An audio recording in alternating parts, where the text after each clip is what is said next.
थी। सबसे पहला होता है जन्म के आधार पर। यह बड़ा फालतू कानून बनाया गया था, एकदम रियल बोल रहे हैं, बिना सोचे समझे इस कानून को बना दिया गया, फालतू कानून।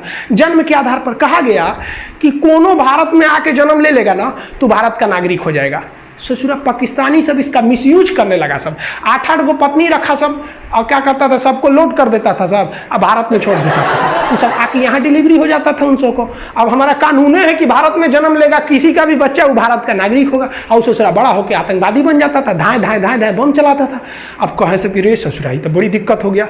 भारत सरकार की नींद खुली, सोचिए कितना साल बाद, 55 में ये कानून बनाया है, और 31 साल बाद 86 में समझ में आया कि भाई साहब गलती हो गया, ये क्या हो गया यहाँ पर। आप ही बताइए गलत कानून था कि नहीं। भारत में जन्म सोचा कोनो प्रेग्नेंट औरत इंग्लैंड से आई, ताजमहल देखने आई, ओहो ताजमहल है, तब तो पता चला 1 हफ्ता में लड़का हो गया उसका आगरा में, अब वो इंग्लैंड का नहीं भारत का नागरिक होगा।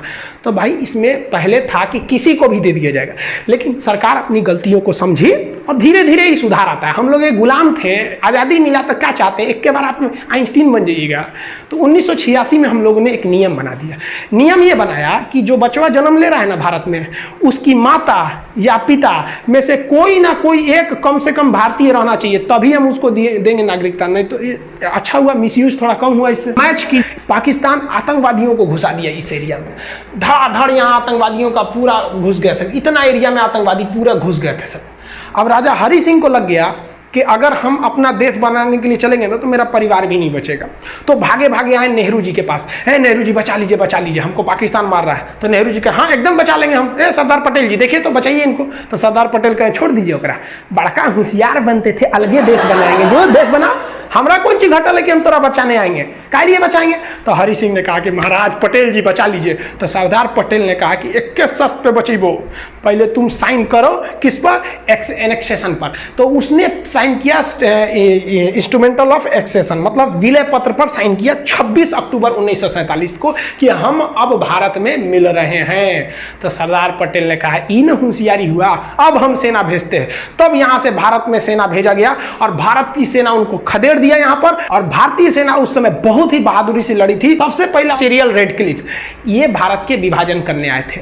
2 दिन में भारत का विभाजन करके रख दिया ये आदमी। सोचिए, ये भारत को कभी जानता नहीं था कि यहाँ कई तरह की भाषाएं बोली जाती हैं, यहाँ कई धर्म रहते हैं, धर्म के नाम पर यहाँ कितनी लड़ाइयाँ लड़ी जाती हैं आज़ादी से पहले से लेकर आज तक में। ये आया टेबल पे भारत का नक्शा रखा और काटना चालू कर दिया। यहाँ से ले लिया, इसने कहा कि भाई साहब ये वाला रहेगा, ये इधर से, ये इधर पाकिस्तान, एगो इधर खींच दिया, ये हो गया बांग्लादेश। इसी का नाम हो गया कि सीरियल रेडक्लिफ, जिसे आप शॉर्टकट में रेडक्लिफ लाइन कहते हैं। इसने कैसे किया, तो नक्शा लिया भारत का, जितने इधर पुलिस स्टेशन थे ना, सारे पुलिस स्टेशन पर ऐसे डॉट डॉट बनाया, सबको खींच दिया, कहा कि लो इधर वाला पाकिस्तान, इधर तुम, इधर भी कहा इसको भी बांटना है, पूर्वी पाकिस्तान को भी, कोई दिक्कत नहीं। सारा पुलिस स्टेशन को मिलाया, घचाक से 1 लाइन खींच दिया, हो गया।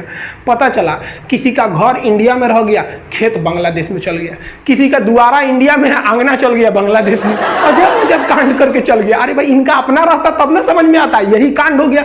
पाकिस्तान कीजिए यहाँ से ज्योग्राफी और जियोड से, लेकिन इसी जियोड शेप को अंदरवा घुस के पढ़िएगा, भोंक भांक के अंदर घुस जाइएगा, बकोट वकोट के अंदर, कि ससुरा ज्वालामुखी कहाँ से आ रहा है, भूकंप कहाँ से आ रहा है, इसके अंदरवा घुस जाइएगा ना, तो जियोड के अंदर घुस के अध्ययन को हम लोग जियोलॉजी कहते हैं, भूगर्भ विज्ञान, जियोलॉजी, यानी ज्योग्राफी और जियोलॉजी दोनों जियोड में है, एगो ऊपर पढ़ी एगो अंदर पढ़ी। जूलॉजी मत सोचिएगा, ये तो जूलॉजी जेड डबल होता है, जियोलॉजी वाला, ये तो डॉक्टर ऊपर पढ़ता है, इसमें भेड़ बकरी आदमी मानव ये सबको पढ़ा जाता है, बॉटनी में पेड़ पौधा को, तो वो जूलॉजी अलग है, जियोलॉजी होता है। तो पृथ्वी जियोड शेप का है।